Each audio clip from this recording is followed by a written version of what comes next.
Hello everyone, welcome back to my channel. আজ আমি আপনাদেরকে দেখাবো স্পাইসি মোমো। দেখো, আমি এখানে প্রথমে 1 বাটি মতো ময়দা, তাতে সামান্য নুন দিয়ে খুব ভালো করে মেখে নিচ্ছি। ঠেসে ঠেসে একটু নরম করেই মেখে রাখবো, খুব বেশি নরম নয়, আটার থেকে আর একটুখানি নরম। দিয়ে ওপর থেকে একটা ন্যাকড়া ভিজিয়ে ময়দাটাকে কিছুক্ষণের জন্য রেস্টে রেখে দেবো। আর এদিকে একটা সস তৈরি করব, সোয়া সস, চিলি সস আর টমেটো সস দিয়ে একটা পেস্ট মতো করে রেখে দেবো গুলে। আর এদিকে একটা মশলা, কাঁচা লঙ্কা, আদা আর রসুন, এটা একটু দরদরা পিষে রেখে দেবো। আর এদিকে 2 প্যাকেট ইপি নিয়েছি। ইপিটা আমি একটু জলে ভাপিয়ে সেদ্ধ করে নেব, জলটা ঝরিয়ে রেখে দেবো। খুব বেশি নরম করব না, চাউমিনের মতো করেই সেদ্ধ করব, করে রেখে দেবো। 80% কুক হলেই হয়ে যাবে, খুব বেশি নয়, আর খুব নরম করলে হবে না।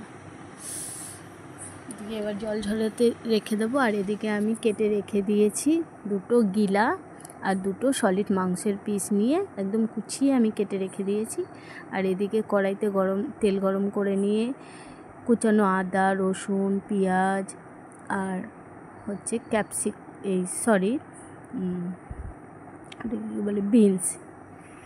বিনস কুচিয়ে ওটাকে ভেজে নিচ্ছি। সামান্য হলুদ, সামান্য নুন আর গাজর গ্রেট করে রেখেছিলাম সেটাও দিয়ে দিলাম। কাঁচা লঙ্কা কুচানো দিয়ে দিয়েছি।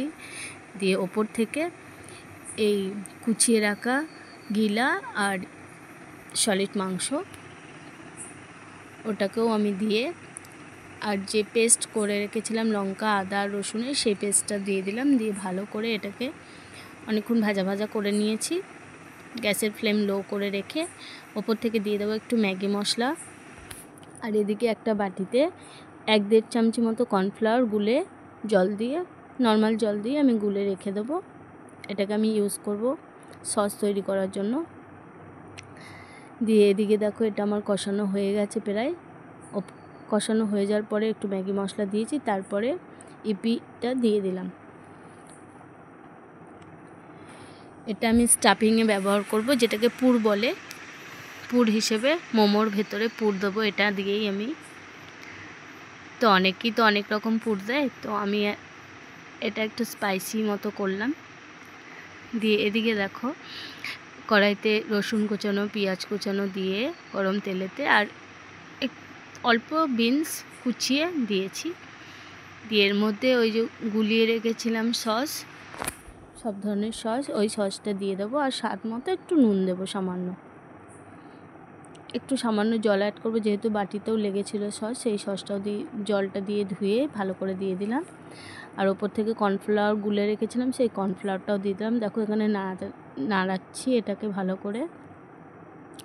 দিয়ে এটাকেও হতে দেবো। দেখো সসটা আমার কত থিক হয়ে গেছে, গাঢ় হয়ে গেছে। দিয়ে ওটাকে আলাদা একটা পাত্রে তুলে রাখবো।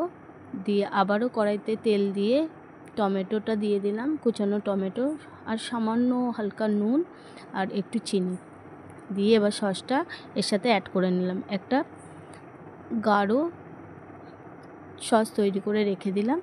দিয়ে এদিকে দেখো, আমি ছোট ছোট লেস কেটে নিয়েছি। দিয়ে এবার আমি মোমোর লেচি করে এবার লুচির আকারে ছোট ছোট করে আমি বেলে নিচ্ছি। দিয়ে এবার আমি স্টাফিংটা এর মধ্যে দেব। দেখো, তোমাদের মন পছন্দের যে যেমন পারো সে তেমনই মোমো রেডি করে নেবে, তেমন আকারে করে নেবে। আমি যেমন পেরেছি ঠিক তেমনটাই করেছি। আমি অতটা মোমোর মুড়তে পারি না, মোমোটা ঠিক মতো আর কি এখনও শেখা হয়নি আমার, আস্তে আস্তে শিখে নেব। তো আমি যেমন পেরেছি তেমন মুড়েছি, তোমরা তোমাদের নিজস্ব পছন্দ অনুযায়ী করে নেবে।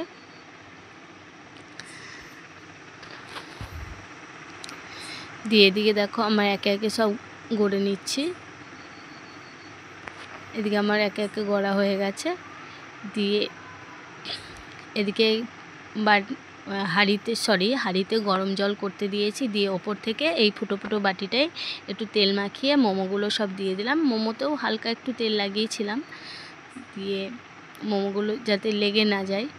বাট ওপর থেকে যে মোমোগুলো দিয়েছি সেই মোমোগুলোতে তেল লাগানো হয়নি, ভুলে গেছিলাম আমি, যার জন্য পরে দেখছি একটার সাথে একটা লেগে গেছে।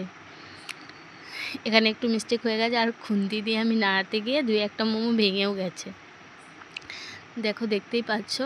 আর মোমোগুলো সত্যি খুব ভালোভাবেই হয়েছিল, শুধু 2-1টা মোমো খুন্তির ডগটা দিয়ে লেগে ভেঙে গেছিলো। আর ওপর থেকে এই সসটা দিয়ে দিলাম, দিয়ে এই সসটা দিয়েই সার্ভ করবো। আর ওপর থেকে একটু সামান্য ধনেপাতা কুচানো ওপর থেকে দিয়েছি ডেকোরেশন করার জন্য। খেতে যা হয়েছিল কি বলবো তোমাদেরকে, দেখতেই পাচ্ছ। দেখতে যতটাই সুন্দর ততটাই খেতেও খুব সুন্দর হয়েছিল। একবার তোমরা আমার মতো করে মোমো ট্রাই করে দেখো বাড়িতে বানিয়ে, অবশ্যই ভালো লাগবে। তো দেখা হচ্ছে অন্য কোনো রেসিপি নিয়ে। এদিকে আমার ছেলে খাওয়ার জন্য কাড়াকাড়ি করছিল, বাট ওকেও আমাকে দিতে বাধ্য হয়েছি। বাট ও ঝাল খেতে পারে, ঝাল খায়। দেখা হচ্ছে অন্য কোনো রেসিপি নিয়ে। Tata, by.